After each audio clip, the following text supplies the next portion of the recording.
नमस्कार दोस्तों, मेरे YouTube चैनल फिजिकल सिक्योरिटी में आप सभी का स्वागत करता हूं। फिजिकल सिक्योरिटी आपका पर्सनल ट्रेनर। इस चैनल का मुख्य उद्देश्य है हमारे सिक्योरिटी इंडस्ट्री किस प्रकार से चलता है, इसके प्रोसीजर और प्रोटोकॉल्स क्या है, इसके बारे में हमेशा आपको नए वीडियोस में लाते रहूंगा। चलिए आपके समय बिना बर्बाद किए वीडियो में चलते हैं।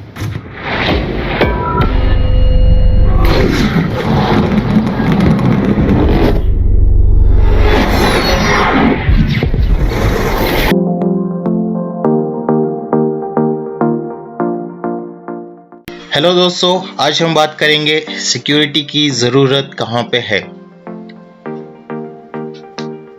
वाई सिक्योरिटी इज़ एसेंशियल, किस लिए हमें हमारी सोसाइटी में सिक्योरिटी की ज़रूरत है। ठीक है, इससे पहले बात करने से पहले आज के एजेंडा हम लोग जानेंगे। आज का एजेंडा है इम्पोर्टेंस ऑफ सिक्योरिटी। सिक्योरिटी कहाँ पे इस्तेमाल होता है और उनका इम्पोर्टेंस क्या है, किस लिए हम लोगों को सिक्योरिटी को अडॉप्ट करना चाहिए हमारे डेली सर्विसेज के लिए। सेक्टर्स, कौन कौन से सेक्टर्स में सिक्योरिटी की ज़रूरत पड़ती है और उनके प्रोसेस, किस प्रोसेस के थ्रू वो लोग वहाँ पे चेंजेस को, पहले और बाद का चेंजेस वो लोग बता पाते हैं, और रिक्वायरमेंट, किस तरह से हम सिक्योरिटी सर्विसेज को हम लोग यूज़ कर सकते हैं। तो आगे बढ़ते हुए देखेंगे फ्रेंड्स, इम्पोर्टेंस ऑफ सिक्योरिटी। तो सिक्योरिटी का ज़रूरत कहाँ कहाँ पे पड़ता है। Today due to the growing threat, आज के हमारे ज़माने में अगर आप बाहर निकलते हैं तो हर एक जगह पे, कोई भी घर पे हो या बाहर हो, ऑफिस के पास हो या आपके ऑफिस को आप जा रहे हो, रास्ते में हो, कहीं पे भी आपको कुछ भी हो सकता है, क्योंकि अलग अलग तरीके के अलग अलग इंसिडेंट्स, क्राइसिस आजकल सोसाइटी में आ रहे हैं और हर जगह पे पुलिस का या किसी और लॉ एंड ऑर्डर का वहाँ पे रहना मुश्किल है। तो यहाँ पे सिक्योरिटी का रोल आता है, जहाँ पे हम लोग प्राइवेट पर्सन्स को रख के पुलिस का काम करवाते हैं हम लोग, लॉ एंड ऑर्डर का, लेकिन फ्रॉम प्राइवेट सेक्टर। ओके, तो हम लोग कितना सिक्योर्ड है जहाँ पे हम लोग रह रहे हैं, या कहीं पे हम लोग घूम रहे हैं, कहीं पे हम लोग जा रहे हैं, मॉल्स में या स्कूल्स में या यूनिवर्सिटीज़ में या ऑफिसेस में, हम लोग कितना सिक्योर्ड है।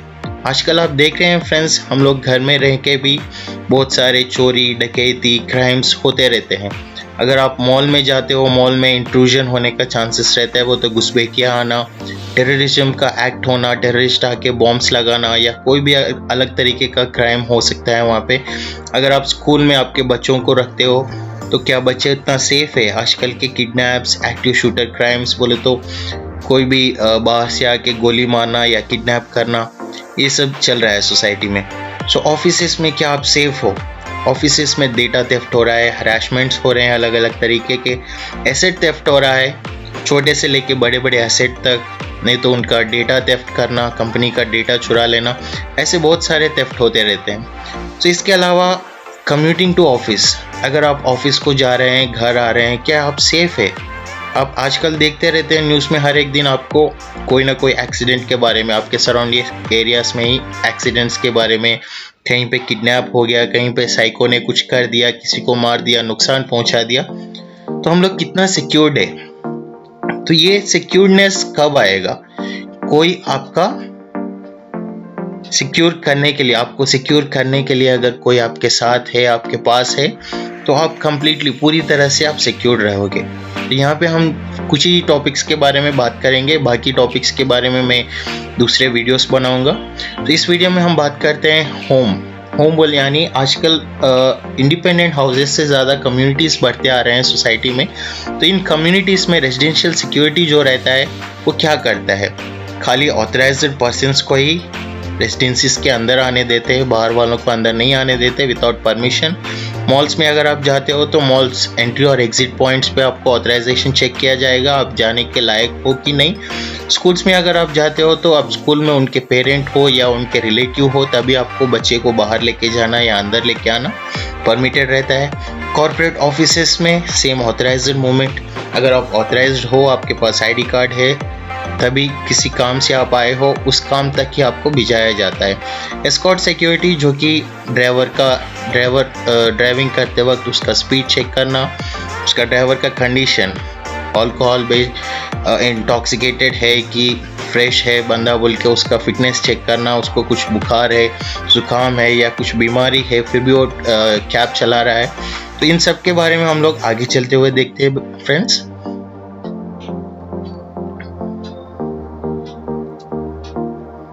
So security, where security is placed or can be placed, कहाँ पे सिक्योरिटी अभी ऑलरेडी काम कर रहा है और किन किन सेक्टर्स में हम लोग सिक्योरिटी को आगे जाके लगा सकते हैं। तो ऐसा कोई भी पर्टिकुलर सेक्टर नहीं है जहाँ पे आज सिक्योरिटी का ज़रूरत नहीं है।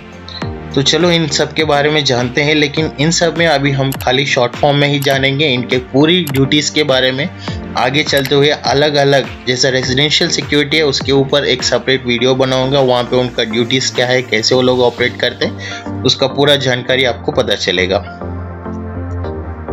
सो सेक्टर्स, अभी रेजिडेंशियल सेक्टर है और तो रेजिडेंशियल सिक्योरिटी है, वो लोग क्या करते हैं, अनऑथराइज्ड पर्सन्स को अंदर नहीं आने देते हैं। पार्किंग में अगर गाड़ी ठीक से नहीं लगा हुआ है उसका जिम्मेदारी लेते हैं। इंटरनल इंसिडेंट्स, अंदर अगर आपके सोसाइटी के अंदर कुछ इंसिडेंट हो गया उस पर ध्यान देते हैं। बिल्डिंग मैनेजमेंट, कहीं पे वाटर लीकेज जैसे लिफ्ट काम नहीं कर रहा उसका कंप्लेंट लेते हैं। स्कूल्स और कॉलेजेस में इंट्रूजन, वो तो घुसपैठियों को आने से रोकते हैं। सेफ्टी ऑफ चिल्ड्रन, बच्चों को सेफ्टी के बारे में देखते हैं। कुछ इलीगल एक्टिविटीज़ अगर बच्चे कर रहे हैं तो उनके पेरेंट्स को इन्फॉर्म करना या स्कूल मैनेजमेंट को इन्फॉर्म करना। मूवमेंट ऑफ चिल्ड्रन, अगर विदाउट पास अगर कोई बच्चा बाहर जाता है तो उसका टेक केयर करते हैं। शॉपिंग मॉल्स में सेम घुसपैठियों को अंदर आने से रोकते हैं। कुछ गुड्स, अगर शॉपिंग मॉल में आप बिना पैसे भरे अगर आप कुछ सामान लेके जा रहे हो या कोई लेके जा रहा है तो वो थेफ्ट के तौर पे उनको रोकना, उनको पकड़ना। पार्किंग मैनेजमेंट और डैमेजेस, अगर कहीं पे आप कुछ खरीदने गए गलती से आपसे टूट गया तो उसका अकाउंटेबिलिटी लेना। सो कंस्ट्रक्शन फील्ड, यहाँ पे वो लोग अनऑथराइज्ड एंट्री को रोकते हैं ताकि वो भी सेफ रहे और अंदर कुछ इंसिडेंट ना हो। व्हीकल कंट्रोल, जो एएमसी व्हीकल्स है या स्टील के व्हीकल्स है या कुछ सामान कंस्ट्रक्शन मटेरियल लेके आए उस व्हीकल्स को वो लोग सही तरीके से अंदर भी जाना और बाहर भी जाना करते हैं। मटेरियल मैनेजमेंट, जहाँ पे मटेरियल रखना चाहिए वहीं पे वो मटेरियल रखवाते हैं। उसका अकाउंटेबिलिटी, शिफ्ट वाइज वो लोग हैंडिंग ओवर टेकिंग ओवर में क्या कितना मटेरियल है, क्या क्या मटेरियल है। और सेफ्टी मैनेजमेंट, हर एक जगह पे सेफ्टी पीपीई पहन के पर्सन्स काम कर रहे हैं कि नहीं कर रहे हैं, इसके अलावा और कुछ वो लोग देखते रहते हैं। सो मॉल सिक्योरिटी, मॉल में सस्पिशियस पैकेज या सस्पिशियस बिहेवियर से अगर कोई घूम रहा है, या क्राउड मैनेजमेंट, बहुत सारे झुंड एक ही जगह पे कुछ इवेंट हो रहा है वहाँ पे जमा हो गए तो अगर वहाँ पे कुछ इमरजेंसी हुआ तो उनको कैसे संभालना है उसके लिए। और पार्किंग मैनेजमेंट और इमरजेंसी रिस्पॉन्स, सडनली अगर कुछ फायर हो गया बिल्डिंग में तो कैसे इवैक्यूएशन कराना है। हर एक फ्लोर पे आपको गार्ड्स रहेंगे और उनको ट्रेनिंग दिया जाएगा। सो वेयर हाउसेस में बहुत सारा मटेरियल रहता है, जैसा हमारा फ्रिज, टीवी, होम अप्लायंसेस जो भी है बड़े बड़े वेयर हाउसेस में स्टोर किए जाते हैं। यहाँ पे मटेरियल सेफ्टी इंपॉर्टेंट है। उसके बाद अकाउंटेबिलिटी, कितना आया था, 10 मटेरियल आया तो 10 ही बाहर जाएगा। ऑथराइज्ड एंट्री, कोई बाहर बंदे को अंदर नहीं भिजाएंगे, ओनली वहाँ पे जो मैनेजर्स है या वर्कर्स है उनको ही अंदर भिजाएंगे। और व्हीकल मूवमेंट, जो व्हीकल इंपोर्ट और एक्सपोर्ट के लिए आता है, जो मटेरियल उतारने और चढ़ाने के लिए आता है उसको ही वहाँ पे अलाउ करेंगे। सो दूसरे पेज में आते हुए इंडस्ट्रियल सिक्योरिटी। सो इंडस्ट्रियल सिक्योरिटी में अनऑथराइज्ड एंट्री को रोकते हैं। मटेरियल मैनेजमेंट, जो भी रॉ मटेरियल आता है या फिनिश्ड प्रोडक्ट बाहर निकलता है उसके बारे में ध्यान देते हैं। इंटरनल इंसिडेंट्स, जैसा कुछ काम करते वक्त किसी को घाव लग जाना या कुछ हो जाना, वो इंसिडेंट्स पे ध्यान देते हैं। वर्कर मूवमेंट, इंडस्ट्रियल वर्कर जो भी डेली वेजेस या डेली लेबर्स आते हैं उनका ध्यान रखते हैं। शोरूम्स में लोग घुसपैठियों पे ध्यान देते हैं और छोटे छोटे जो थेफ्ट होते रहते हैं शोरूम्स में, या बड़ा कार का शोरूम भी है तो अगर कोई कार को स्क्रैच कर दिया या कुछ डैमेज कर दिया या अप्लायंसेस को तोड़ दिया, कुछ चलाते हुए मिक्सी टेस्ट कर रहा है या टीवी टेस्ट कर रहा है, उस टीवी को कुछ डैमेज कर दिया। वेरिफिकेशन ऑफ गुड्स, सही कंडीशन में आया था और सही कंडीशन में वो डिलीवरी होने जा रहा है। सो आईटी एंड आईटी इसमें सेम यहाँ पे भी इंट्रूजन को रोकेंगे। इमरजेंसी प्रिपेयर्डनेस बोले तो हर एक फ्लोर में इमरजेंसी फायर वार्डन्स रहते हैं, उनको टाइमली ट्रेन करते रहते हैं ताकि सिक्योरिटी स्ट्रेंथ बस ना होने पे वो लोग भी उनको सहायता करें। सिक्योरिंग डेटा, जहाँ पे भी डेटा सर्वर रूम्स और हब रूम्स मौजूद है उसको सेव करना, वहाँ पे किसी को जाने नहीं देना। सर्वेलेंस, हर एक साइड में कैमरास लगा के हर एक एंगल से उनको वॉच करना। टेम्पल्स में भी unauthorised entry, vehicle control, parking control, crowd control, accountability, कितने लोग आए कितने लोग गए, सेफ्टी मैनेजमेंट, अगर टेम्पल में कुछ गलती से कुछ बड़ा इवेंट है, कुछ गलती से आ गया वगैरह लग गया तो उनको कैसे बचाना है। तो हॉस्पिटल्स में in and out of patient अगर ज्वाइन होने आ रहा है, इमरजेंसी कुछ केस है या ओपी के लिए आ रहा है तो उनको ठीक तरीके से देखना ताकि डॉक्टर्स के ऊपर वो कुछ हो गया या चिल्ला ना पाए। तो ऐसे कुछ केसेस है तो उनको हैंडल करना। एयरपोर्ट्स में parking management, authorised entry and exits. तो एयरपोर्ट में आप जानते ही है पार्किंग बहुत ही मुश्किल से करना पड़ता है, और ऑथराइज्ड एंट्री, अनऑथराइज्ड पर्सन्स अगर एयरपोर्ट के अंदर पहुंच गया तो बहुत ही इमिग्रेशन की प्रॉब्लम हो सकती है, लॉ एंड ऑर्डर की प्रॉब्लम हो सकती है। उसके अलावा जो कस्टमर्स है एयरपोर्ट के, उनके लगेजेस को संभालना, इमिग्रेशन वायलेशन, अगर कोई फॉरेन से यहाँ पे आता है उसका इमिग्रेशन ठीक तरह से नहीं है तो इमिग्रेशन ऑफिसर इन्फॉर्म करेगा और सिक्योरिटी लोग उनको कंट्रोल करेंगे। तो तीसरे पन्ने में हम लोग जानेंगे पोर्ट्स के बारे में, जहाँ पे बहुत सारा इंपोर्ट और एक्सपोर्ट का बिजनेस चलता है। सो यहाँ पे इमिग्रेशन वायलेटर सेम शिप्स के थ्रू भी जो फॉरेन से लोग आ रहे हैं, अगर उनका इमिग्रेशन ठीक तरह से नहीं है तो उनको कंट्रोल करना, उनको काबू में लेना। व्हीकल मूवमेंट, वहाँ पे जो भी व्हीकल कार्गो के लिए आते रहते हैं, रैम्प व्हीकल्स, उनको कंट्रोल करना। कार्गो मूवमेंट ठीक तरह से चल रहा है नहीं चल रहा है वो देखना। इलीगलिटीज़, जैसे अभी कस्टम्स ऑफिसर्स रहते हैं उनके साथ सिक्योरिटी रहेगा ताकि कहीं पे अगर चोरी कुछ होता है तो तुरंत इन्फॉर्म करेंगे और उनको पकड़ लिया जाएगा। Power plants, man movement, vehicle movement, safety, accountability, incident management. Factories, अभी छोटे छोटे फैक्ट्रीज रहते हैं, वहाँ पे डेली वर्कर्स रहते हैं, उनका ध्यान देना। व्हीकल मूवमेंट, व्हीकल आना जाना, रॉ मटेरियल लेके आता है और फिनिश्ड प्रोडक्ट लेके जाता है। अंदर सेफ्टी के बारे में, और कितने लोग अंदर गए कितने लोग बाहर आए, कुछ इंसिडेंट हो गया तो उसका ध्यान देना।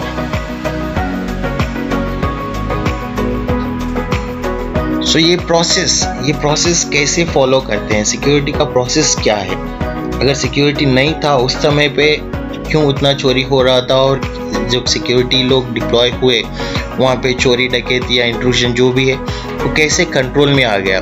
तो ये प्रोसेस जो है, प्रोटोकॉल्स जो है उस साइट के हिसाब से प्लान किया जाता है। वेदर आपका साइट सिटी के बीच में है या कहीं गांव के बाहर है, उसका कंडीशन कैसा है, पूरे तरह से कंस्ट्रक्टेड है कि आधा कंस्ट्रक्ट करके उसमें फिर भी काम चलाते हैं। तो ये पूरा एक 3 लेटर का वर्ड है, SOP, स्टैंडर्ड ऑपरेटिंग प्रोसीजर्स।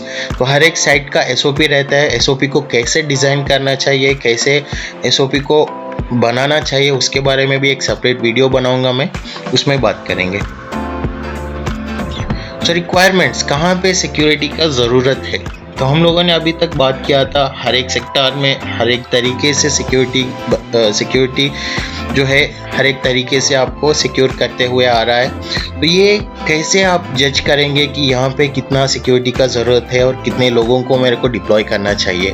तो फ्रेंड्स, ये डिपेंड करता है आपका इवेंट, आपका जो टेम्पोररी इवेंट है, 2-3 दिन का कैंपेनिंग है या आपका परमानेंट ऑफिस है, उसके ऊपर डिपेंड करेगा। उसके अलावा कितने आवर्स का ऑपरेशन चलता है आपका, 24/7 ऑपरेटिंग ऑफिस है या only general shifts like 9 to 10 hours ही आप लोग काम करते हैं उस ऑफिस में, और उतने टाइम तक ही आपका सिक्योरिटी का ज़रूरत है। टाइम पीरियड, कितने दिन के लिए, अगर आपका इवेंट 2-3 दिन का इवेंट है तो 2-3 दिन के लिए सिक्योरिटी को आप हायर करोगे। अगर परमानेंट हमेशा के लिए चाहिए तो हमेशा के लिए आप सिक्योरिटी को हायर करोगे। क्वांटिटी, कितना लोग चाहिए, कितना सिक्योरिटी गार्ड्स चाहिए, कितना सुपरवाइजर चाहिए और कितना सिक्योरिटी ऑफिसर्स चाहिए, ये टीम आपके रिक्वायरमेंट के ऊपर डिपेंड करता है। प्लस बजट, आपके पास कितना बजट है सिक्योरिटी को हायर करने के लिए, वो डिपेंड करता है प्रोटेक्टिंग टुवर्ड्स एसेट्स। और तो आपका जो एसेट जिसको वो लोगों को प्रोटेक्ट करना है, उस एसेट के वैल्यू के ऊपर डिपेंड करता है कि कितना सिक्योरिटी गार्ड्स को और कहाँ कहाँ लगाना है।